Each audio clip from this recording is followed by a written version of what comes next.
नमस्कार, जय हिंद दोस्तों। कैसे हैं आप सभी। मैं अभिषेक कुमार सिंह स्वागत करता हूं आप सभी का एके सिविल एकेडमी के यूट्यूब चैनल में।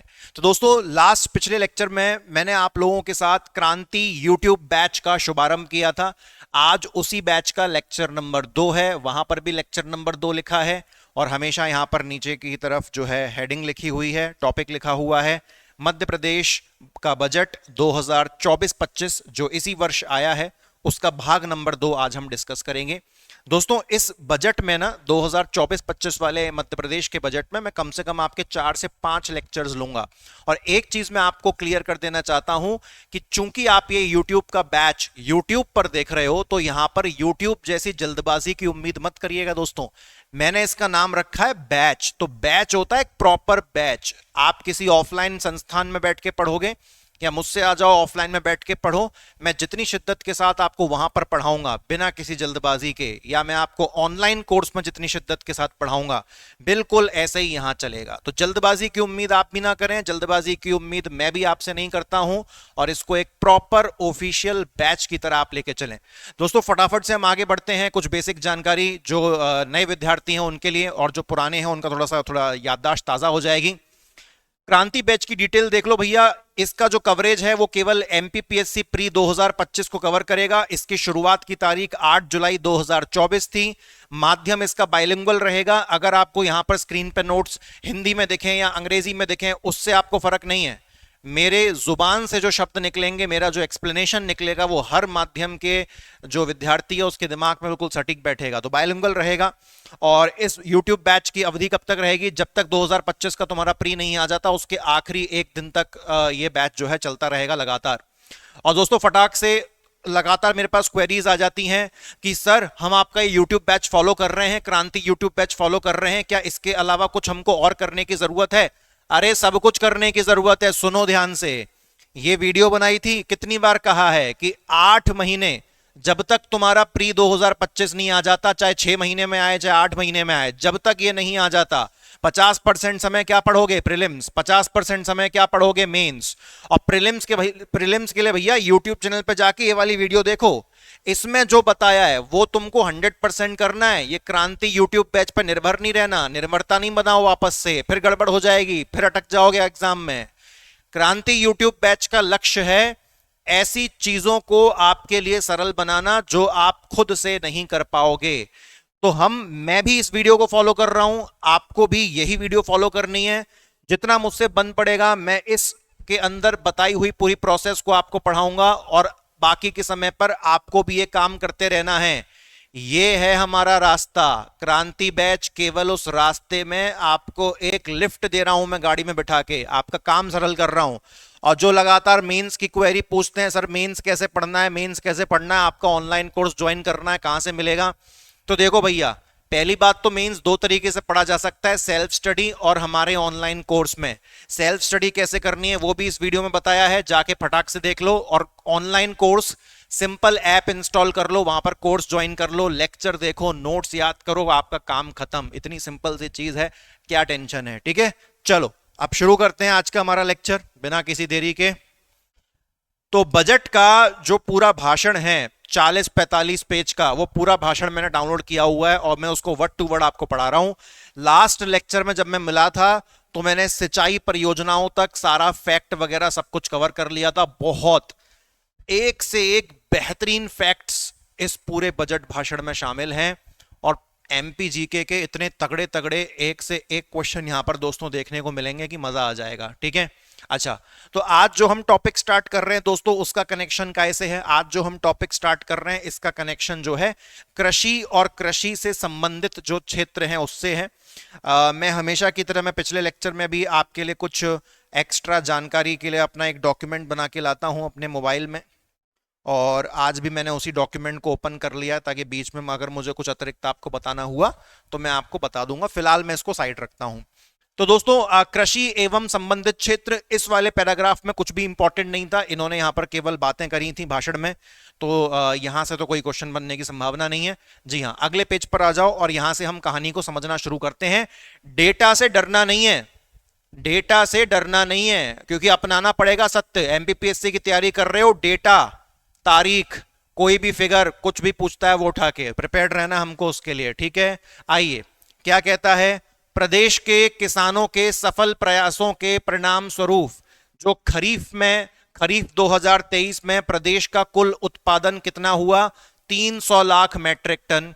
और रबी में कितना हुआ, तो रबी में हुआ 2023 में 393 metric ton, 393 lakh metric ton. सुनो अब ये क्या होता है, खरीफ समझते हो, खरीफ, ठीक है। बहुत से लोग खरीफ और राबी याद नहीं रख पाते हैं। देखो खरीफ मतलब के से लिखोगे अंग्रेजी में, और राबी मतलब आर से लिखोगे। के पहले आता है कि आर पहले आता है, के पहले आता है साहब, ठीक है। तो के में तुम ये डाल दो, इसमें मई महीने से लेके अक्टूबर महीना डाल दो मोटा मोटा, उसके बाद जो बच गया वो इधर में डाल दो राबी में, नवंबर से लेके तुम डाल दो अप्रैल का महीना, बस। तो मई से अक्टूबर अप्रोक्स बताया है, मई से अक्टूबर जो चले वो कौन सा सीजन है, वो खरीफ है। और जो तुम्हारा नवंबर से अप्रैल तक चले वो तुम्हारा कौन सा है, रबी है, ठीक है। दोनों सीजन अलग अलग होते हैं, दोनों में अलग अलग प्रकार की फसलें होती हैं, ठीक है। जो आप सर्दियों में खाते हो उसे यहां उगाया जाता है, और जो तुम गर्मियों में खाते हो उसको यहां उगाया जाता है, समझ गए। सर्दियों में उगाओगे तभी तो गर्मियों में खाओगे। तो जो आप विंटर्स में खा रहे हैं उसको यहां पर उगाया जाएगा खरीफ में, और जो आप समर यानी कि गर्मियों में खाते हैं उसको राबी के दौरान जो है उगाया जाता है। तो पूरे वर्ष को एक साथ नहीं लेते, पूरे वर्ष को दो टुकड़ों में हम डिवाइड कर देते हैं। तो इन्होंने क्या किया है, 2023 का हमको आंकड़ा दिखाया है। कहां का आंकड़ा दिखाया है जी, आप देखो लगातार पिंक कलर में लिखा हुआ है। 2023 में जो खरीफ का मौसम निकल के गया उसमें मध्य प्रदेश का कुल उत्पादन कितना था साहब, तो 300 लाख मैट्रिक टन। कितना, 300 लाख मैट्रिक टन। और 2023 में जो रबी का मौसम निकल के गया तब मध्य प्रदेश का कुल प्रोडक्शन कितना था, 393 लाख मैट्रिक टन। यानी कि आगे की जो यूनिट है लाख मैट्रिक टन वो तो सेम है। खरीफ को ऐसे याद रख सकते हो, खरीफ चूंकि पहले आ गया तो इसने थोड़ा सा कम उत्पादन किया, और इसकी गलतियों से रबी ने सीख लिया तो उसने ज्यादा उत्पादन किया, यानी कि 93 ये जो संख्या है वो ज्यादा हो गई है, ठीक है। तो खरीफ ने 300 लाख मैट्रिक टन और रबी के मौसम में 393 लाख मैट्रिक टन। तो ये अच्छा फैक्ट है, इंपॉर्टेंट है, मध्य प्रदेश की कृषि के नजरिए से बहुत बहुमूल्य है, ठीक है। उसके बाद देखो साहब, अब यहां पर एक योजना का यहां पर नाम लिया गया है। हमारी सरकार ने यानी कि मध्य प्रदेश की सरकार ने श्री अन्न उत्पादन, ये बेसिकली यहां पर योजना का नाम चल रहा है। तो मैं इस योजना का आपको एग्जैक्टली नाम बता देता हूं कि यहां पर ये कहना क्या चाह रहे हैं। इसका नाम है रानी दुर्गावती श्री अन्न योजना। यहां पर ये जो श्री अन्न बोल रहे हैं ना, इसका पूरा नाम सुन लो। इसका पूरा नाम है रानी दुर्गावती। ये इस बार जो प्रीलिम्स 2024 हुआ था उसमें ये एमसीक्यू भी फंस गया था। कहां से पता था, कौन सी मैगजीन, सरकार की कौन सी मैगजीन से आता, वो सारी मैगजीन पढ़ाऊंगा मैं आपको इस क्रांति बैच में। तो रानी दुर्गावती श्री अन्न योजना, श्री अन्न योजना, ठीक है, ओके, इतना क्लियर हुआ। तो हम मध्य प्रदेश की सरकार ने रानी दुर्गावती श्री अन्न योजना को प्रोत्साहित करने के लिए उद्देश्य से मध्य प्रदेश राज्य मिलट मिशन गठित किया है। अब देख लो दोस्तों, ये नई चीज है, ये न्यू चीज है, ये इसी वर्ष 2024 से शुरू की गई है। क्या कहा जा रहा है कि हमारे देश में जो अन्न उत्पादन है, खास तौर पर जो मोटा अनाज होता है, तो उस मोटे अनाज को, उसके उत्पादन को बढ़ाने के लिए हमने कौन सा मिशन चालू किया है, मध्य प्रदेश राज्य मिलट मिशन। तो मिलट का तो मतलब ही होता है मोटा अनाज, तो यह भी जानना जरूरी है कि यह मिशन किससे संबंधित है। यह मिशन मिलेट से संबंधित है, और मिलेट का मतलब ही क्या होता है, मोटा अनाज, ठीक है साहब, इतना क्लियर हो गया। तो ये नई चीज ऐड हुई है, पूछ सकता है, इसका वर्ष पूछ सकता है, 2024 के समय से जो है इसको स्टार्ट किया जाएगा। अब सुनो क्या होगा। राज्य सरकार द्वारा श्री अन्न के उत्पादन तथा उत्पादकता, यहां पर ये जो श्री अन्न बोल रहे हैं ना, ये अन्न को इज्जत दे रहे हैं, इसलिए श्री लगा रहे हैं। यहां पे श्री अन्न का मतलब कायदे से है मोटा अनाज, ठीक है। यहां पर जो श्री अन्न बोला जा रहा है, आप ये समझ लो, वो तो मैंने आपको योजना का नाम बता दिया कि ये इंपॉर्टेंट है, ये भी हम आने वाले लेक्चर में पढ़ेंगे। यहां पर श्री अन्न का मतलब क्या है, तो साहब यहां पर श्री अन्न का मतलब मोटा अनाज है, मोटा अनाज। ठीक है, अब पढ़ के देखना, देखो क्या है। राज्य सरकार द्वारा श्री अन्न यानी कि मोटा अनाज के उत्पादन तथा उत्पादकता में वृद्धि के लिए, यानी कि सरकार चाहती है कि जो मोटा अनाज है उसका प्रोडक्शन बढ़ जाए, तो उसके लिए उन्होंने क्या किया है, इसके लिए उन्होंने अब अतिरिक्त राशि देना शुरू किया है। क्या कि जो किसान कोदो कुटकी क्या है, मोटा अनाज होता है, तो जो किसान कोदो कुटकी उगाएगा तो उसको प्रति किलोग्राम पर केजी कितना रुपया एक्स्ट्रा देगी सरकार, 10 रुपया एक्स्ट्रा देगी। वापस रिपीट करें, हमारे राज्य सरकार के द्वारा क्या कहा गया कि जो श्री अन्न है, श्री अन्न अर्थात मोटा अनाज, तो मोटा अनाज का प्रोडक्शन अगर हम बढ़ाना चाहते हैं तो इसके लिए हमको किसान को कुछ ना कुछ ऐसा देना पड़ेगा कि वो एनकरेज हो जाए, प्रोत्साहित हो जाए और कल को वो ज्यादा से ज्यादा मोटा अनाज उगाए। तो हम उसको एक अतिरिक्त राशि दे रहे हैं, और हमने यहां पर ये अतिरिक्त राशि जो फिक्स करी है वो किस चीज पर, किस अनाज पर करी है, तो ये भी आपका प्रीलिम्स के नजरिए से जरूरी है। कोदो कुटकी, और कोदो कुटकी के उत्पादन पर 1 किलो पर सरकार कितना एक्स्ट्रा पैसा देगी, 10 रुपया सरकार जो है एक्स्ट्रा देगी। इतना क्लियर हो गया साहब। अब देखो आगे देखो, फैक्ट से भरपूर है भैया, कल का लेक्चर भी था, आज का लेक्चर भी है। उसके बाद क्या बोला गया है, जिला डिंडोरी में श्री अन्न अनुसंधान केंद्र की स्थापना प्रस्तावित है। प्रस्तावित को अंग्रेजी में क्या कहते हैं, प्रपोज्ड। तो बहुत तगड़ा फैक्ट हो गया साहब ये तो। क्या फैक्ट बोलता है, श्री अन्न लगातार समझ रहे हो, श्री अन्न में लगातार क्या आ रहा है, मोटा अनाज, यानी कि मोटे अनाज के लिए रिसर्च सेंटर, अनुसंधान केंद्र कहां पर खोला जाने वाला है, तो जिला डिंडोरी। फैक्ट याद रखना, ठीक है ना, बहुत बढ़िया। ठीक है, उसके बाद आगे बढ़ते हैं साहब, है ना। उसके बाद देखो, कृषि करनी है तो कृषि करने के लिए मिट्टी अच्छी होनी चाहिए, तो मिट्टी का जो परीक्षण है, परीक्षण मतलब टेस्टिंग, तो मिट्टी का जो परीक्षण है उसकी भी प्रयोगशालाएं जो है सरकार ने लगातार बनवाई हैं। चलो ये तो ठीक है, समझ में आ रही है बात।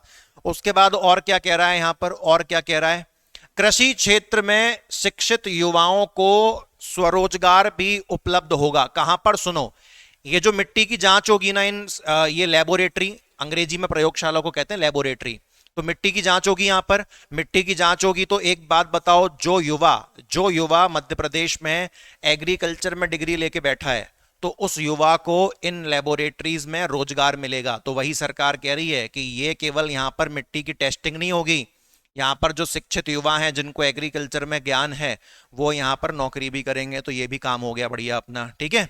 अच्छा, उसके बाद अब इस योजना में सरकार ने कितना पैसा लगाया है, तो ये आप नॉर्मल रीडिंग कर सकते हो, ऐसी कोई दिक्कत वाली बात नहीं है। हालांकि 5 गुना बजट बढ़ा दिया है, ऐसा हम याद रख सकते हैं, है ना। ठीक है, पहले क्या था, ये मिट्टी की प्रयोगशालाएं वगैरह, इसमें सरकार कितना पैसा खर्च करती थी, इसमें सरकार 10 करोड़ रुपया खर्च करती थी। लेकिन आने वाले 2024-25 में सरकार इस प्रयोगशालाओं में कितना पैसा खर्च करने वाली है, 50 करोड़ रुपया, यानी कि कितनी से बढ़ गया है, 5 गुना बढ़ गया है। तो इतना नॉर्मल हम याद रख सकते हैं, कोई बहुत बड़ी बात नहीं है, ठीक है। अच्छा, और ये बताओ, श्री अन्न अनुसंधान केंद्र कहां बनेगा, रिसर्च सेंटर मोटे अनाज पर, मिलट पर, जिले का नाम बताओ, आ गया दिमाग में, बहुत बढ़िया, शाबाश, डिंडोरी। ठीक है, अब देखो आगे देखो, कृषि क्षेत्र में अनुसंधान को बढ़ावा देना है, यानी कि कृषि की फील्ड में रिसर्च को बढ़ावा देना है, ठीक है। और इसीलिए उज्जैन जिले में चना तथा ग्वालियर जिले में सरसों का अनुसंधान यानी कि रिसर्च सेंटर प्रस्तावित है। समझ गए साहब, डिंडोरी में कौन सा खुलेगा, मोटे अनाज का रिसर्च सेंटर, ग्वालियर में कौन सा खुलेगा, सरसों का रिसर्च सेंटर, उज्जैन में कौन सा खुलेगा, चने का रिसर्च सेंटर। तो 3 फैक्ट तो हमारे यहीं पर हो गए, सेटम सेट। उसके बाद आगे देखो, आगे देखो, याद कैसे रखोगे, तो ग्वालियर तो सरसों के लिए वैसे भी फेमस है, ठीक है, और उज्जैन में आप चना याद रख लो, है ना। कि जो उज्जैन में आके महाकाल बाबा के दर्शन नहीं करेगा तो उसको लोहे के चने चबाने पड़ जाएंगे, ऐसे करके आप याद रख लो। ठीक है साहब। अच्छा, चलो आगे देखो, आगे क्या लिखा है। अनुसूचित जाति एवं जनजाति। अनुसूचित जाति होती है दोस्तों एससी, और अनुसूचित जनजाति होती है एसटी। ठीक है, इंग्लिश वाले जो मीडियम के स्टूडेंट्स हैं, अनुसूचित का मतलब होता है अंग्रेजी में स्केड्यूल, और जाति का मतलब हो गया कास्ट। अनुसूचित का मतलब स्केड्यूल और जनजाति का मतलब ट्राइब हो गया। ठीक है, अब देखो आगे। तो एससी और एसटी के लिए अब यहां पर एक फंडा लगाया है उन्होंने कि एससी और एसटी का अगर कोई व्यक्ति है और उसके पास 1 हेक्टेयर की जमीन है, कितने हेक्टेयर की, 1 हेक्टेयर की उसके पास जमीन है, और उस जमीन पर वो पंप वगैरह भी लगाएगा पानी वगैरह का, तो अगर उसने 5 हॉर्स पावर तक की पंप लगाई हुई है, 1 हेक्टेयर की जमीन है और उसने उस 1 हेक्टेयर की जमीन पर कितने की पंप लगा रखी है, 5 हॉर्स पावर की, तो सरकार उसको निशुल्क बिजली देगी। कितनी बिजली देगी, निशुल्क, बिल्कुल पैसे की कोई किसी भी प्रकार की डिमांड ही नहीं होगी। ठीक है, निशुल्क बिजली। हमें किसी चीज की आवाज आ रही थी, हम इसलिए वो सुन रहे थे। ठीक है, तो निशुल्क बिजली देगी। उसके बाद और देखो, तो ये क्लियर हो गया। अब फिर एक और योजना है जिसका नाम क्या है, अटल कृषि ज्योति योजना। ठीक है, तो अटल कृषि ज्योति योजना, इसमें क्या होगा, इसमें सुनो, जिन किसानों के पास 10 हॉर्स पावर का पंप लगा हुआ है, कितनी हॉर्स पावर का, 10 हॉर्स पावर का पंप लगा, देखो जितना ज्यादा हॉर्स पावर होता है उतनी उसकी एनर्जी शक्ति ज्यादा होती है। तो अगर किसी किसान के पास 10 हॉर्स पावर का पंप लगा हुआ है तो उसे फ्री बिजली तो नहीं मिलेगी, क्योंकि 10 हॉर्स पावर है, बिजली की खपत ज्यादा करोगे तो फ्री बिजली नहीं मिलेगी, लेकिन बिजली के ऊपर सब्सिडी उसको जरूर मिलेगी। ठीक है, दोनों चीजें क्लियर हो गई। तो देख लो, वापस से रिपीट कर रहा हूं कि जो एससी हैं और जो एसटी हैं, अगर इस कैटेगरी में कोई आता है और उसके पास जमीन कितनी है, 1 हेक्टेयर की, उस पर उसने कितने का पंप लगा रखा है, 5 हॉर्स पावर का, तो क्या इसको बिजली फ्री में मिलेगी या सब्सिडी में, तो इसको मिलेगी दोस्त बिजली फ्री में। उसके बाद दूसरी योजना क्या थी, दूसरी योजना थी अटल कृषि ज्योति योजना। तो अटल कृषि ज्योति योजना में क्या कहा कि जिस किसान के पास, यहां पे हेक्टेयर तो बोला नहीं है, जिस किसान के पास 10 हॉर्स पावर का पंप है, तो 10 हॉर्स पावर का पंप होगा तो बिजली फ्री नहीं मिलेगी, परंतु बिजली पर तुमको अच्छी खासी क्या मिलेगी, परंतु बिजली पर तुमको अच्छी खासी सब्सिडी जरूर है, जरूर मिलेगी। ठीक है, चलो बहुत बढ़िया साहब, बढ़िया। इस वाले पॉइंट को छोड़ दो कि कितना पैसा प्रस्तावित है, इसको हटा दो। उसके बाद आगे देखो, अब यहां पर एक और योजना का नाम लिया गया है। कौन सी योजना है, प्रधानमंत्री किसान सम्मान निधि योजना। सबसे पहले तो दोस्त मैं तुमको इसकी तारीख लिखवा देता हूं, ये लॉन्च हुई थी 24 फरवरी 2019। कब लॉन्च हुई थी, 24 फरवरी 2019 को लॉन्च हुई थी। आपसे पूछ सकता है सिंपल स्ट्रेट फैक्ट में। ठीक है, अच्छा, इस योजना के अंतर्गत क्या है, तो इस योजना के अंतर्गत किसानों को केंद्र सरकार द्वारा वर्ष में कितने हजार रुपए की प्राप्ति होती है, 6,000 रुपए की। ठीक है साहब, अगर आपको पता था तो अच्छी बात है, नहीं पता था तो सुन लो कि प्रधानमंत्री किसान सम्मान निधि योजना में किसानों को प्रत्येक वर्ष कितना पैसा मिलता है, ये ईयरली है साहब। ठीक है, ये ईयरली है, हर महीने 6,000 नहीं मिल रहा, हर साल में 6,000 मिल रहा है, यानी कि महीने का 500 रुपया हो गया, तो ये 6,000 की राशि मिलती है। चलो बढ़िया कहानी। बिल्कुल इसी लाइन पर, बिल्कुल इसी लाइन पर हमारे मध्य प्रदेश में मुख्यमंत्री किसान कल्याण योजना भी चलती है। ये बिल्कुल वही प्रधानमंत्री किसान सम्मान निधि योजना से मैच करती है। इस योजना के तहत मध्य प्रदेश के किसानों को प्रत्येक वर्ष कितना रुपया दिया जाता है, इसमें भी साहब 6,000 दिया जाता है। तो 6 और 6 जोड़ दो तो कितना हो गया, 12,000। तो इस प्रकार से केंद्र सरकार की तरफ से 6,000, मध्य प्रदेश की सरकार की तरफ से 6,000, तो टोटल कितने का लाभ हो गया किसान को, 12,000 का। ठीक है, उसके बाद दोस्त ये और सुन लो कि जो मुख्यमंत्री किसान कल्याण योजना है, इसको 22 सितंबर 2020 को 22 सितंबर 2020 को शुरू किया गया था हमारे पूर्व मुख्यमंत्री शिवराज सिंह चौहान जी के द्वारा। इतना क्लियर हो गया साहब। ठीक है, तो 6,000 यहां से, 6,000 किसान सम्मान निधि से, तो 12,000 का फायदा हो गया अपना, बढ़िया काम हो गया इधर। ठीक है, अच्छा बहुत अच्छी बात है। ये वाला फैक्ट एक देख सकते हो तुम कि मुख्यमंत्री किसान कल्याण योजना ये कब प्रारंभ हुई, तो तारीख समेत सन पूछ ले तो ये तो फटाक से यहां पे बता देना। लेकिन आने वाले वर्ष में कितना पैसा इसमें इन्वेस्ट किया गया है सरकार के द्वारा, तो 4,900 रुपया, 4,900 करोड़ रुपया, ये भी देखना है। ठीक है साहब, चलो। अच्छा, वैसे उतना इंपॉर्टेंट नहीं है, ऊपर वाली कहानी ज्यादा इंपॉर्टेंट थी, कब कब योजना शुरू हुई, उसमें कितना पैसा प्राप्त हो रहा है, ऐसा। ठीक है। अच्छा, उसके बाद जो हमारे फार्मर्स हैं, जो हमारे कृषक हैं, वो जो भी प्रोडक्शन कर रहे हैं, जो भी उपज वो कर रहे हैं, कि उनको उनका बेहतर से बेहतर मूल्य मिले, तो इसके लिए भी सरकार क्या देती है, इसके लिए सरकार एमएसपी देती है, मिनिमम सपोर्ट प्राइस, न्यूनतम समर्थन मूल्य। ये एमएसपी क्या सुनिश्चित करता है कि कम से कम मार्केट में कितना भी मंदा रेट चल रहा हो, लेकिन सरकार हमको इस रेट के हिसाब से पैसा देगी।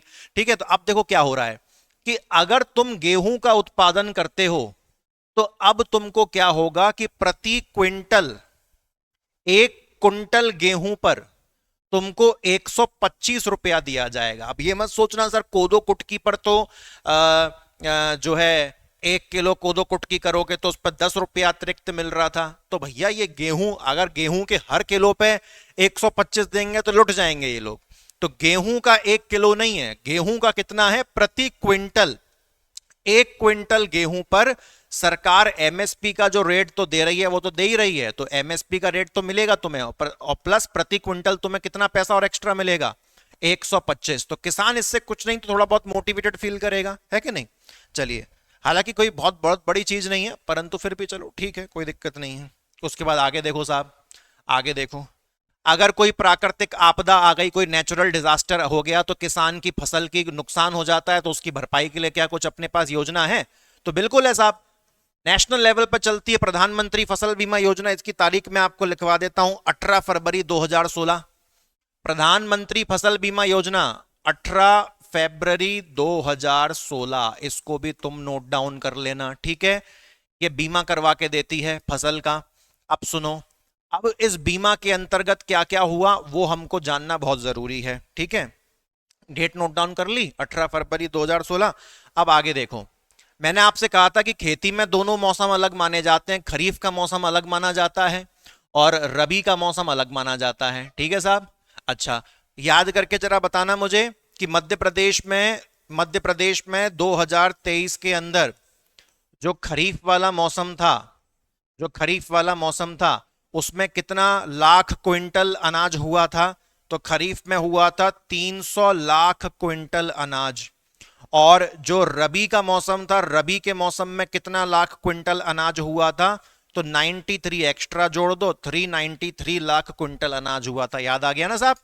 तो देखो, मौसम को हमने हमेशा खरीफ और रबी में बांटा हुआ है, तो वो क्या कह रहा है कि 2023 वाला जो साल था ना, तो खरीफ के मौसम में प्रधानमंत्री फसल बीमा योजना के अंतर्गत कितना पैसा दिया गया था, तो खरीफ के मौसम में प्रधानमंत्री फसल बीमा योजना के अंतर्गत इतना पैसा दिया गया।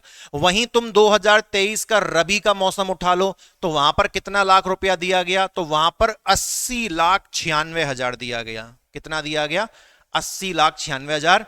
शॉर्ट में याद रखना है, इजी में तो इसको बोल दो 97 लाख जो है दिया गया, और वहां पर लिख लेना उसको नॉर्मल याद रख लो, 80 लाख दिया गया। ठीक है, वैसे इतना कोई घना इंपॉर्टेंट क्वेश्चन नहीं है कि इतना भयंकर डीप में वो जाएगा, परंतु पढ़ने में क्या बुराई है, कोई दिक्कत नहीं है। याद करने का तरीका भी इसका आसान है। मुझे बताओ कि रबी में हमारी फसल ज्यादा हुई थी, तो सरकार ने कहा तुम्हारी फसल ज्यादा हो रही है रबी के मौसम में, तो तुमको ज्यादा बीमा की जरूरत नहीं है रबी के मौसम में। तो रबी के मौसम में उन्होंने मात्र कितना बीमा करवाया, 80 लाख का नॉर्मल मान लो। ठीक है, और खरीफ के मौसम में फसल कम हो रही थी तो बीमा ज्यादा करवा दिया, 97 लाख का बीमा करवा दिया साहब। ठीक है, तो इस तरीके से आप याद रख सकते हो इसको। उसके बाद आगे देखो प्रधानमंत्री फसल बीमा योजना।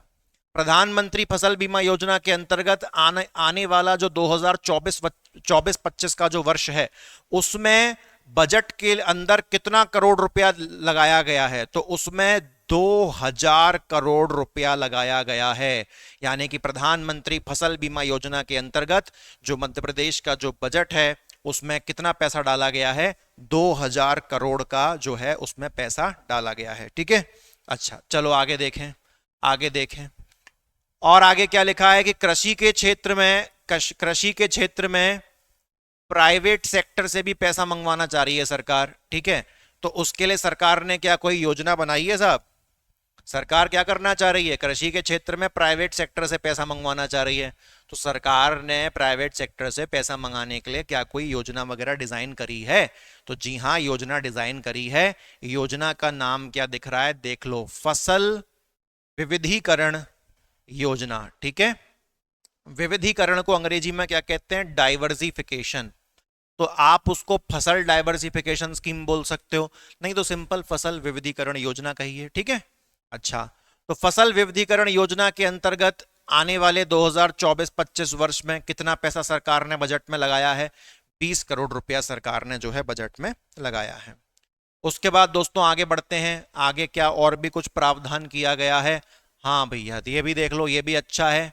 0% ब्याज, यानी कि किसान को जब लोन दिया जाता है, किसान को जब ऋण दिया जाता है, तो उससे ब्याज के नाम पर 0%, यानी कि ब्याज लेंगे ही नहीं।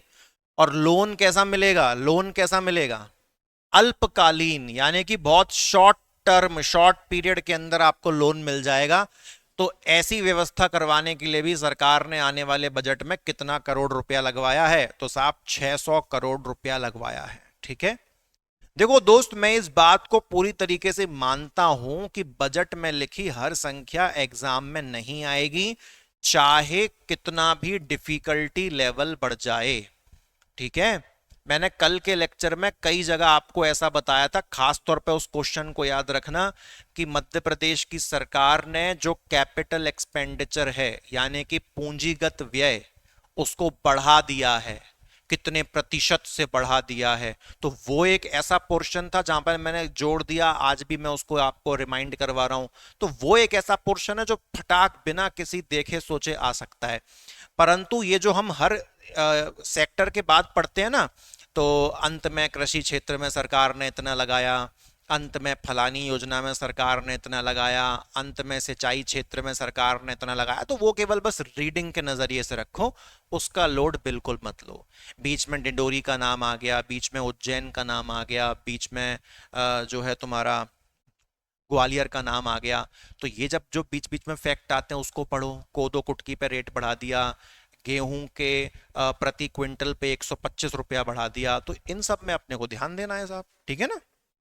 बाकी संख्या का ज्यादा लोड नहीं लेना, आपको परेशान नहीं होना है। आप परेशान हो जाओगे तो फिर हमारा क्या काम है। आप देखो, आगे देखो। अब दोस्त, इस पर मैं इंपॉर्टेंट डाल रहा हूं, इस पर मैं डाल रहा हूं इंपॉर्टेंट, ठीक है। इस पे मैं इंपॉर्टेंट क्यों डाल रहा हूं अभी मैं आपको बताता हूं। इस पे इंपॉर्टेंट साहब इसीलिए डाल रहे हैं क्योंकि ये natural farming, organic farming, natural farming बोल लो, प्राकृतिक खेती। तो प्राकृतिक खेती आज के टाइम पे एक बहुत ही हॉट टॉपिक है। तो प्राकृतिक खेती में, प्राकृतिक खेती को मध्य प्रदेश में बढ़ाने के लिए सरकार ने 2024-25 में कितना करोड़ रुपया लगवाया है? तो 30 करोड़ रुपया लगवाया है। कितना? 30 करोड़। ज्यादा अमाउंट भी नहीं है, बजट के हिसाब से 30 करोड़ तो कुछ भी रुपया नहीं होता। तो 30 करोड़ रुपया सरकार ने काय में इन्वेस्ट किया है?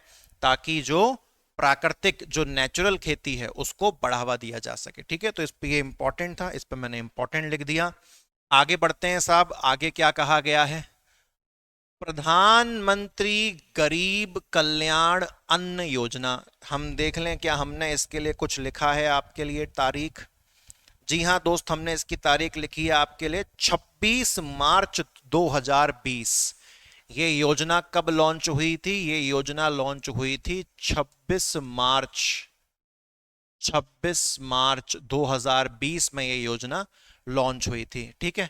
अब इसमें ये याद रखने की जरूरत नहीं है कि कितने लोगों को इसका बेनिफिट मिला, है ना। तो ये याद रखने की आपको जरूरत नहीं है। इतना याद रख लो कि ये योजना, बजट ने हमको योजना बता दी, हमने उस योजना के माध्यम से उसकी तारीख याद कर ली, कब लॉन्च हुई थी। और इस योजना के तहत क्या होता है?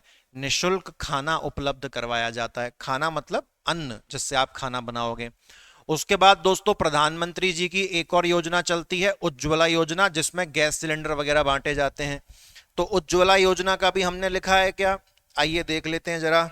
जी हाँ, उज्ज्वला योजना का भी हम लिख के बैठे हैं। उज्ज्वला योजना, प्रधानमंत्री उज्ज्वला योजना, ये 1 मई ये 1 मई 2016 को शुरू की गई थी। और इसमें चीज एक और समझ लो तुम, इस योजना की जो शुरुआत हुई थी वो यूपी के बलिया नामक जगह पर हुई थी। बलिया, उत्तर प्रदेश। यहां से इस योजना को प्रारंभ किया गया था, प्रधानमंत्री उज्ज्वला योजना। इतना क्लियर हुआ साहब आप सभी को? ठीक है। इसमें गैस के कनेक्शन दिए गए। तो मध्य प्रदेश में टोटल कितने लाख लोगों को इसका फायदा हुआ? तो 89 लाख लोगों को इसका फायदा हुआ। हालांकि वो रटने की बिल्कुल कोई जरूरत नहीं है, ठीक है साहब। अच्छा, अब सुनो, अब सुनो। हमारी जो मध्य प्रदेश की सरकार है, उन्होंने क्या कहा? उन्होंने कहा कि वे लोग जिनको उज्ज्वला योजना के तहत जो है लाभ नहीं मिल पाया, हम उनके लिए एक और योजना बना रहे हैं, गैर उज्ज्वला योजना। यानी कि जो कवर नहीं हो पाया उज्ज्वला योजना के फायदे में इस वाले में, तो उसको हम गैर उज्ज्वला योजना के नाम से उसको भी हम कवर कर देंगे, ठीक है। और प्रधानमंत्री उज्ज्वला योजना और मध्य प्रदेश की गैर उज्ज्वला योजना, इन दोनों को मिलाकर आने वाले 2024-25 के बजट में टोटल कितना पैसा साइड रखा गया है? तो 520 करोड़ रुपया। और फटाक से मुझे बता दो, प्राकृतिक खेती को बढ़ाने के लिए कितना करोड़ रुपया साइड किया है सरकार ने आने वाले बजट में? तो 30 करोड़ रुपया, ठीक है। तो जो इंपॉर्टेंट है वो आपको हाथों हाथ याद आएगा, आप नहीं भूलोगे चाहे कुछ भी कर लो, ठीक है साहब। चलो भैया, बढ़िया हो गया। इसको आप हटा दीजिए, इसको आप हटा दीजिए, कोई दिक्कत नहीं। इस पर आ जाओ, ये बहुत बढ़िया है, ये एक नंबर फैक्ट है। क्या बोलता है? पशुपालक यानी कि जो एनिमल हस्बेंड्री करते हैं, और गौ संवर्धन यानी कि जो गाय पालते हैं, ठीक है। तो इनके लिए यहां पर दोस्तों क्या कहानी कही गई है कि मध्य प्रदेश में एनिमल हस्बेंड्री और काउ हस्बेंड्री कह लो, यानी कि पशुपालक एवं गौ संवर्धन, इसके लिए 2024-25 का जो बजट है उसमें कितना रुपया रखा गया है वो मत याद रखो। ये याद रख लो कि 2023-24 की तुलना में इसको 76% से बढ़ा दिया गया है, जो कि अपने आप में एक बहुत बड़ा अमाउंट है। आप समझ रहे हो कि अगर आप देखो ना, आराम से उस चीज को पढ़िए आप, कि जो गौ संवर्धन कर रहे हैं और जो पशुपालन करते हैं मध्य प्रदेश में, इन लोगों के लिए सरकार ने 2024-25 के बजट में कितना प्रतिशत पैसा बढ़ा दिया है पिछले साल की तुलना में, 23 की तुलना में?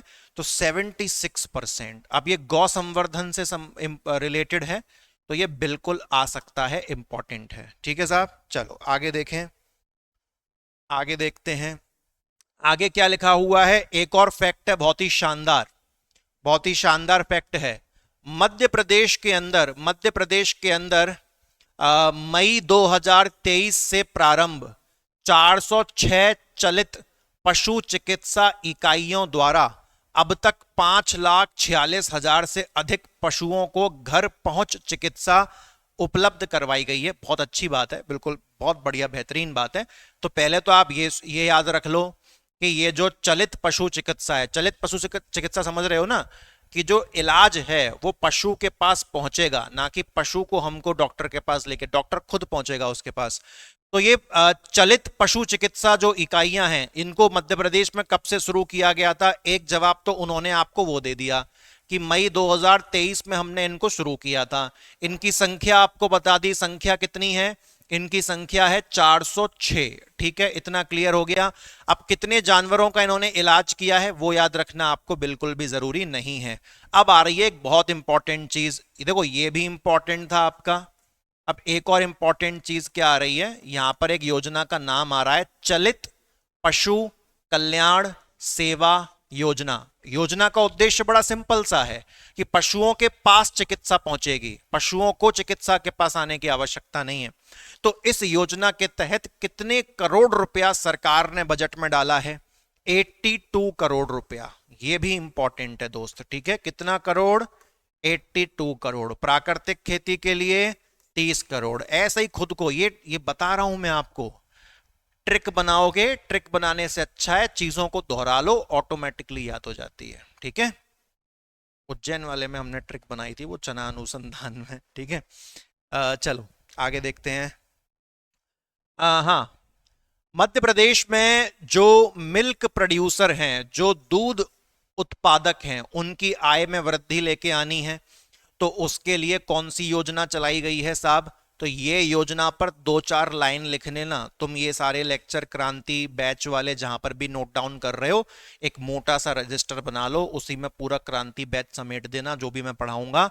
तो मध्य प्रदेश में जो मिल्क प्रोड्यूसर हैं, जो दूध उत्पादक हैं, उनके लिए सरकार ने कौन सी योजना चलाई है? तो मुख्यमंत्री सहकारी दुग्ध उत्पादक प्रोत्साहन योजना। तो इस योजना के बारे में ना, अब देखो सेल्फ एफर्ट तो करना पड़ेगा, इतने तो समझदार आप सभी हो ही गए हो।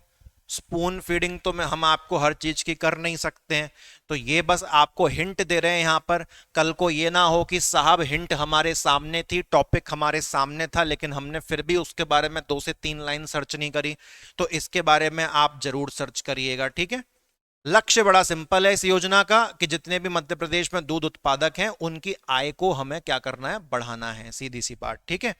अच्छा, दूध उत्पादकों के लिए सरकार ने कितना करोड़ का पैसा लगाया है आने वाले वर्ष में? 150 करोड़। खैर उतना इंपॉर्टेंट नहीं है, चलो आगे बढ़े। अब ये देख लो, ये सगुन का 51 नंबर का पॉइंट है और इसमें लिखी हर बात वेरी इंपॉर्टेंट है, पहले से ही मैं आपको बता देता हूं, ठीक है। पहले तो वो क्या बोलता है कि मध्य प्रदेश में वर्तमान में टोटल कितने गौशाला हैं? कितने गौशाला हैं? तो 2190। ये सरकार ने अपने बजट में खुद डेटा दिया है, इसलिए ये तो कभी गलत हो ही नहीं सकता या आउटडेटेड हो ही नहीं सकता, चाहे आप कितनी भी किताब उठा लो। किताब बनाने वाले भी यहां से सोर्स उठाएंगे, ठीक है। तो 2190 गौशाला हैं मध्य प्रदेश के अंदर वर्तमान में, पहली चीज तो आप ये जान लो, ठीक है। अच्छा, और इतनी सारी गौशालाओं में लगभग कितने गौवंश का पालन हो रहा है? तो लगभग 3 लाख गाय बैल वगैरह जो है यहां पर पाले जा रहे हैं। इसको भी रख लो, इसको भी रख लो, 2190, 2190, ठीक है। अच्छा, उसके बाद देखें दोस्तों, अब ये बहुत इंपॉर्टेंट आने वाला है। मध्य प्रदेश की सरकार क्या करती है कि इनके गौवंश के खाने वगैरह के लिए सुविधा करवाती है। तो पशु आहार, तो पशु आहार के लिए प्रति गौवंश, प्रति मतलब एक गाय या एक बैल, ऐसा प्रति का मतलब ये हो गया, ठीक है। तो कितनी, पहले कितनी राशि दी जाती थी? पहले दी जाती थी 20 रुपया, कि एक गाय के खाने पीने के लिए कितना रुपया दिया जा रहा है? 20 रुपया। परंतु अब की बार 2024-25 के बजट से इसे क्या किया जा रहा है? इसे 2 गुना किया जा रहा है, यानी कि अब प्रति गाय प्रति बैल कितना पैसा दिया जाएगा? 20 रुपया नहीं, 40 रुपया दिया जाएगा। ये बहुत बड़ा अपडेट है, बहुत इंपॉर्टेंट फैक्ट है आपके लिए, इसको आप याद रखिएगा, ओके।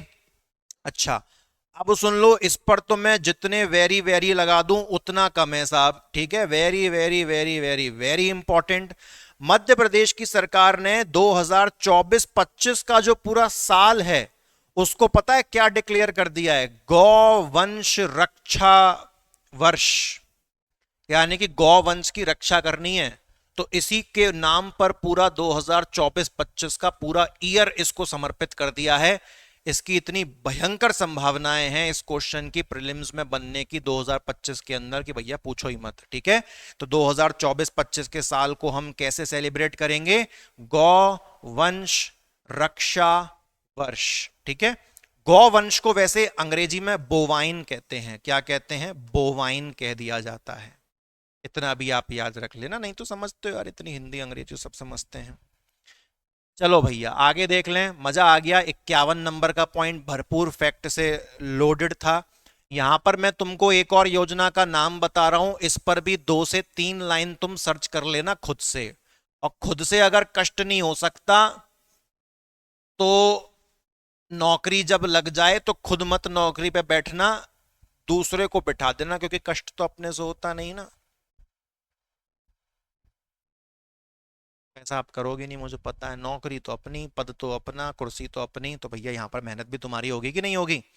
मैं कुछ नहीं कर रहा, जो कर रहे हो आप कर रहे हो, मेरा कोई योगदान नहीं है।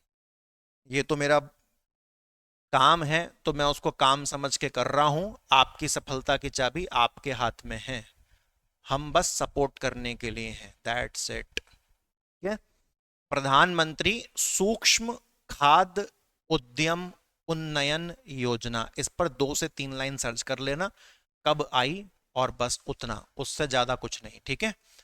अगर आप ना सर्च कर पाओ तो इतना मैं आपको बता देता हूं कि इस योजना का जो काम है वो किसानों की इनकम को बढ़ाना है। क्या करना है?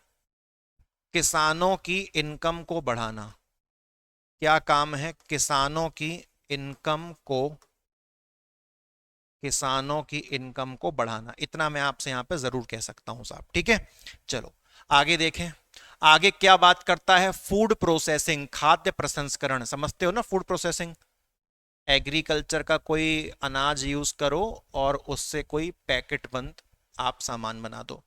तो खाद्य प्रसंस्करण में क्या कहा गया है? खाद्य प्रसंस्करण में क्या कहता है? सामान्यतः उद्योगों को दी जाने वाली पूंजीगत सहायता की तुलना में इन इकाइयों को 1.5 गुना पूंजीगत सहायता दी जा रही है। हाँ, ये अच्छा क्वेश्चन बन गया कि भैया खाद्य प्रसंस्करण के क्षेत्र में उद्योग तो दूसरे भी बहुत सारे हैं, इंडस्ट्रीज तो दूसरी भी बहुत सारी हैं, सरकार उनको कुछ ना कुछ पैसा प्रोवाइड करती है उनकी ग्रोथ के लिए, ठीक है। परंतु परंतु एक मिनट, ठीक है, उनको सरकार कुछ ना कुछ पैसा प्रोवाइड करती है, परंतु जो खाद्य प्रसंस्करण के उद्योग हैं, जो फूड प्रोसेसिंग की इंडस्ट्रीज हैं, सरकार इनको कितना गुना पैसा ज्यादा प्रोवाइड करती है? तो साहब 1.5 गुना ज्यादा पैसा प्रोवाइड करती है, ठीक है साहब। अच्छा, और सुनो, जो फूड प्रोसेसिंग इंडस्ट्रीज हैं वो पैकेट बंद खाना तो तब बनाएंगी ना जब वो मंडी में जाके अनाज उठा के लाएंगी। पहला मेन चिप्स कब बनेगा? जब मंडी से आलू आएंगे, ठीक है। और जब भी आप मंडी में जाते हो, इस भाई आप लिटरली मानोगे नहीं, जो हमारा मेंस का ऑनलाइन कोर्स है उसमें एक नया टॉपिक ऐड हुआ है एग्रीकल्चर वाला, ठीक है ना। तो मैंने उसमें इकोनॉमी के अंदर इस बार अपने इंडिया में जो मंडी व्यवस्था है, जो एपीएमसी की मंडी चलती है, नए किसान कानून, भाई ऐसा उस पर जबर 2 घंटे का लेक्चर लिया है ना। उसकी जगह मेंस में ही है, उसकी जगह प्रीलिम्स में नहीं है, लेकिन ऐसा जबर लेक्चर लिया है, मजा आ जाएगा। तो मेंस का विचार बना रहे हो तो ये मत सोचना कि दिवाली के बाद मेंस ज्वाइन करेंगे ना। मेंस का विचार बना रहे हो तो प्रीलिम्स के साथ साथ मेंस का कोर्स पढ़ो या सेल्फ स्टडी करो, कुछ तो करो, ठीक है साहब। चलो अब देखो, आगे देखो क्या कहा गया कि जो खाद्य प्रसंस्करण उद्योग हैं, सरकार इनको एक जगह और छूट दे रही है। ये खाद्य प्रसंस्करण उद्योग मंडी से अपना सामान लेके आते हैं तो वहां पर मंडी का टैक्स भी लगता है। ये एपीएमसी की सरकारी मंडी होती है, वहां मंडी टैक्स भरना पड़ता है। तो मंडी टैक्स पर खाद्य प्रसंस्करण उद्योगों को कितने साल तक का छूट दिया जा रहा है? कोई मंडी टैक्स नहीं भरना पड़ेगा, 5 वर्ष का। वेरी इंपॉर्टेंट फैक्ट है साहब, ठीक है। खाद्य प्रसंस्करण उद्योग, केवल और केवल खाद्य प्रसंस्करण, फूड प्रोसेसिंग इंडस्ट्री, इनको इन लोगों से आने वाले 5 वर्ष तक मंडी शुल्क नहीं लिया जाएगा, मंडी टैक्स जो है नहीं लिया जाएगा, ठीक है। बिल्कुल 100% फ्री कर दिया है इनके लिए मंडी टैक्स। उसके बाद क्या कह रहे हैं साहब? इनको विद्युत टैरिफ में ₹1 प्रति यूनिट की छूट मिलेगी। मतलब जब ये अपनी फैक्ट्रीज तक पहुंच जाएंगे और खेती से प्राप्त जो अनाज है, जो फसल है, जब ये उसको पैकेट बंद खाने में कन्वर्ट करेंगे तो इनकी फैक्ट्री चलेगी तो बिजली की खपत होगी। परंतु सरकार इनको, मध्य प्रदेश की जो सरकार है, प्रति यूनिट ₹1 की छूट देगी। जैसे कि अगर कमर्शियल में 1 यूनिट बिजली का ₹9 लिया जाता है तो इनसे 1 यूनिट बिजली का ₹9 ना लेके इनको ₹1 की छूट दे देंगे, ₹8 इनसे जो है लिया जाएगा। क्लियर हो गया? चलो साहब आगे बढ़े। मछली पालन पे आ जाओ साहब, मछली पालन पे आ जाओ। मछली पालन के लिए नीचे बहुत तगड़े फैक्ट आने वाले हैं। एक सिवनी का आएगा और एक बालाघाट का आएगा, इस पर अभी हम आएंगे। ऊपर तो खैर ऐसा अभी कुछ नहीं कहा गया है। 2023-24 का एक बहुत ही प्यारा इन्होंने आंकड़ा यहां पर पेश किया है, इस पर मैं इंपॉर्टेंट जरूर डालूंगा, इंपॉर्टेंट फैक्ट है क्योंकि मत्स्य पालन संबंधित है। हमने देखा था ना कि खरीफ में 300 लाख मेट्रिक टन और रबी में 393 लाख मेट्रिक टन। तो ऐसे ही भैया मत्स्य पालन में भी, मत्स्य उत्पादन में भी तो, लेकिन यहाँ पे लाख की जगह क्या आ गया है, हजार आ गया है, क्योंकि मछलियों का उत्पादन उतना थोड़ी ना होता जितना अनाज का हो जाता है। तो लाख की जगह हजार आ गया है, आगे मैट्रिक टन ही लिखा है। ठीक है, तो 2023-24 के वर्ष में मध्य प्रदेश में कितना मत्स्य उत्पादन हुआ? How much fisheries production? 3,82,000 metric ton. How many?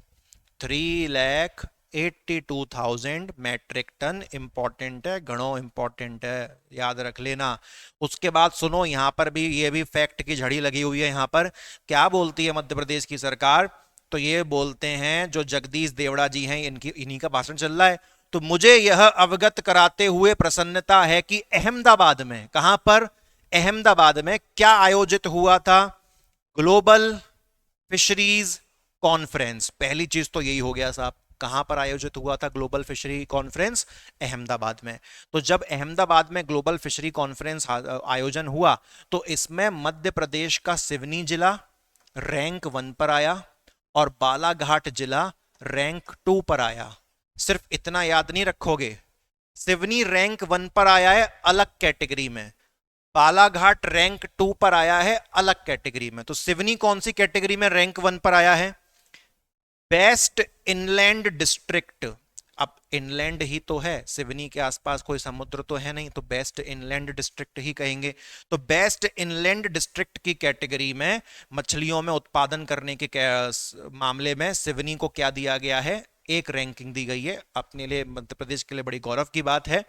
और बालाघाट जिले को जो सेकंड रैंक हासिल हुई है, वो कैटेगरी अलग है, वो ये वाली नहीं है, उसकी कैटेगरी अलग है। उसकी कैटेगरी क्या है बालाघाट जिले वाली? सरस्वती मछुआ सहकारी समिति।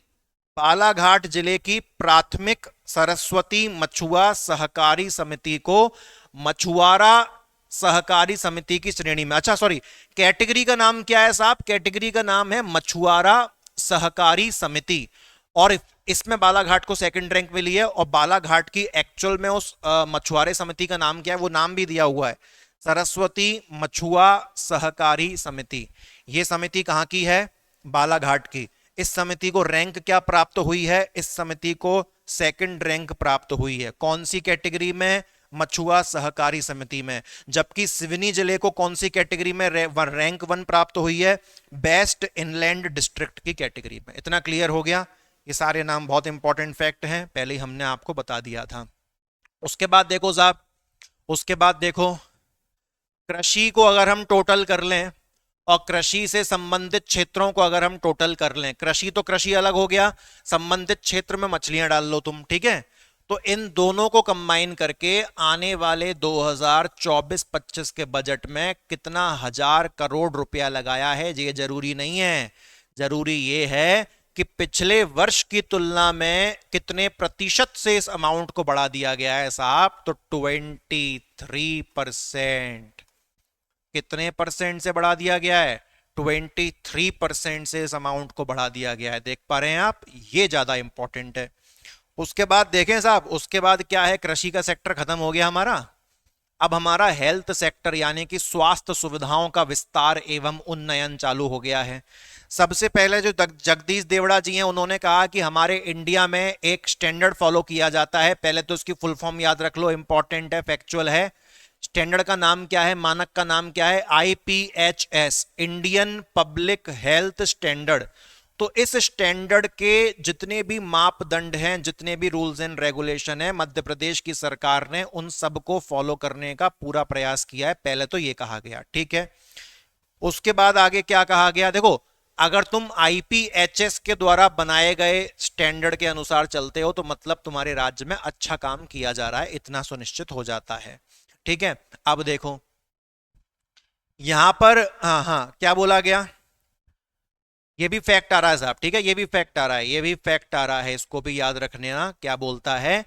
वर्ष 2003 में मध्य प्रदेश के अंदर जो गवर्नमेंट मेडिकल कॉलेज थे, वो कितने थे? मात्र और मात्र 5। लेकिन वर्तमान में मध्य प्रदेश के अंदर टोटल कितने गवर्नमेंट कॉलेज हैं? 14, ठीक है। तो 2003 से लेके 2023-24 तक का सफर, यानी कि 20 साल में 20 साल का जो सफर रहा ना साहब, तो 20 साल के सफर में गवर्नमेंट मेडिकल कॉलेज की जो संख्या है वो 5 से बढ़कर कितनी हो गई, 5 से बढ़कर 14 हो गई। ठीक है, इतना क्लियर हुआ। अच्छा, अब क्या बोल रहा है वो कि आने वाले 2024-25 वर्ष में 3 नए मेडिकल कॉलेज और खोले जाएंगे। Very very important. ठीक है भैया, वेरी वेरी इंपॉर्टेंट है। आने वाले वर्ष में कितने गवर्नमेंट कॉलेज और खोले जाएंगे मेडिकल वाले? 3। वर्तमान में कितने? 14। 20 साल पहले कितने थे? मात्र 5। ठीक है, अब सुनो, अब ये 3 खोले जाएंगे तो कहां खोले जाएंगे? और इंपॉर्टेंट प्रश्न भैया, ये 3 गवर्नमेंट कॉलेज खोले जाएंगे मेडिकल वाले तो कहां खोले जाएंगे? तो ये देखो, ये देखो साहब, तुम यहां पर देखो, मंदसौर में, एक मंदसौर में खोलेगा, एक नीमच में खोलेगा, और दूसरा सिवनी में खोलेगा। ठीक है, याद रखने की बड़ी इसको प्यारी हम ट्रिक बना सकते हैं कि किसी ने नीम बहुत ज्यादा खा ली, नीम का जो पौधा था कड़वा कड़वा, बहुत बहुत ज्यादा खा लिया। अब वो मंद मंद तरीके से सिसकियां ले रहा है। क्या कर रहा है? किसी ने नीम का पौधा बहुत ज्यादा खा लिया, चक्कर आ गए, उल्टियां हो गई, और ऐसी हालत खराब हो गई कि मंद मंद तरीके से सिसकियां ले रहा है। तो नीम नीम का पौधा खा लिया तो नीमच, मंद मंद तरीके से सिसकियां ले रहा है तो मंद से हो गया मंदसौर, और सिसकियों से क्या हो गया? सिवनी हो गया। ठीक है, याद हो जाएगा, बहुत बढ़िया। ठीक है, या फिर ऐसा याद रख सकते हो कि शिवानी ने नीम का पौधा खा लिया, अब मंद मंद परेशान हो रही है, तो ऐसे भी याद रख सकते हो जैसे तुमको ठीक लगे। ठीक है, वो ज्यादा बेहतर है कि नीम का पौधा खाओ और मंद मंद सिसकियां लो। तो नीमच, मंदसौर और सिवनी, ये 3 जिलों में जो है दोस्तों 3 नए सरकारी मेडिकल कॉलेज और खोले जाएंगे। ठीक है, अच्छा, और फिर यहां से आगे 2 वर्षों की और बात करें, आगामी 2 सालों की, तो 8 चिकित्सा महाविद्यालय है ना, ये और खोल दिए जाएंगे तुम्हारे। ओके, अच्छा, गवर्नमेंट मेडिकल कॉलेज खोल दिए जाएंगे, 8 और खोल दिए जाएंगे। तो 5 थे, अब 14 हैं, 1 साल बाद 3 और आ जाएंगे, और 2 साल बाद 8 और आ जाएंगे साहब। Okay, clear. अब सुनो जरा, ये स्नातक का मतलब होता है ग्रेजुएट, और स्नातकोत्तर का मतलब होता है पोस्ट ग्रेजुएट। ठीक है, तो पहले उन्होंने क्या बोला है कि मध्य प्रदेश में जो गवर्नमेंट मेडिकल कॉलेज है उसमें जो ग्रेजुएट लेवल है, उसमें कौन सा लेवल? ग्रेजुएट लेवल, उसमें सीट कितनी है? 2000 अप्रोक्स। और जो पोस्ट ग्रेजुएट है, तो पोस्ट ग्रेजुएट में थोड़ी सी कमी होती है, तो लगभग ये 1000 के आसपास है। ठीक है, नॉर्मल है, याद रख सकते हैं, कोई दिक्कत दिक्कत वाली बात नहीं है। उसके बाद और आयुष्मान भारत योजना से संबंधित नीचे वाला पॉइंट बताएगा, वो आपको सुनना। ठीक है, मध्य प्रदेश सरकार ने 2022 से क्या लागू किया है? नवीन हेल्थ बेनिफिट पैकेज 2022। आपसे सिंपल ये क्वेश्चन क्या पूछेगा? आपसे सिंपल ये क्वेश्चन पूछेगा, आयुष्मान योजना के अंतर्गत, आयुष्मान योजना के अंतर्गत जो नवीन हेल्थ बेनिफिट पैकेज है उसे कब से लागू किया गया है? तो उसे 2022 से लागू किया गया है। ठीक है, इतना क्लियर हो गया। और आयुष्मान जो योजना है उसको देखते हुए मध्य प्रदेश में अब कितना बजट बढ़ा दिया गया है? तो 45% से बजट बढ़ा दिया गया है। कितने परसेंट से? 45%। अच्छा खासा बढ़ा दिया है आयुष्मान योजना के अंतर्गत। ठीक है, अच्छा, उसके बाद और देखो साहब, और देखो, और देखिए, और क्या कहा जा रहा है? हमारी सरकार राज्य के नागरिकों को निशुल्क जांच सुविधा उपलब्ध कराने हेतु निरंतर प्रयास कर रही है।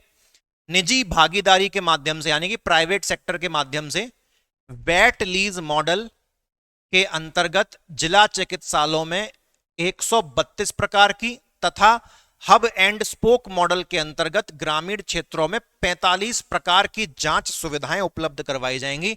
तो ये हो गया साहब आपका फैक्ट नंबर 1, और ये हो गया फैक्ट नंबर 2। याद से सुनना, वेट लीज मॉडल। तो वेट लीज मॉडल सबसे पहले तो किससे संबंधित है? ये स्वास्थ्य सुविधाओं से संबंधित है। ठीक है, उसके बाद जो वेट लीज मॉडल है इसके तहत कितनी प्रकार की जांच सुविधाएं प्रोवाइड की जाएंगी? 132। कहां पर? जिला हॉस्पिटलों में। कहां पर? डिस्ट्रिक्ट हॉस्पिटल में। डिस्ट्रिक्ट हॉस्पिटल में। तो वेट लीज मॉडल कहां काम करेगा? डिस्ट्रिक्ट हॉस्पिटल में। और कितनी प्रकार की सुविधाएं देगा? 132 प्रकार की सुविधाएं देगा। वहीं दूसरी ओर जो हब एंड स्पोक मॉडल है, तो hub and spoke model district level पे काम नहीं करेगा, ये ग्रामीण क्षेत्र में काम करेगा। और ग्रामीण क्षेत्र में तुलनात्मक कम सुविधाएं मिलेंगी, 45 प्रकार की जांच सुविधाएं मिलेंगी। इतना क्लियर हो गया साहब? ठीक है, हो जाएगा यहां पर। बहुत बढ़िया साहब, ठीक है, बहुत बढ़िया।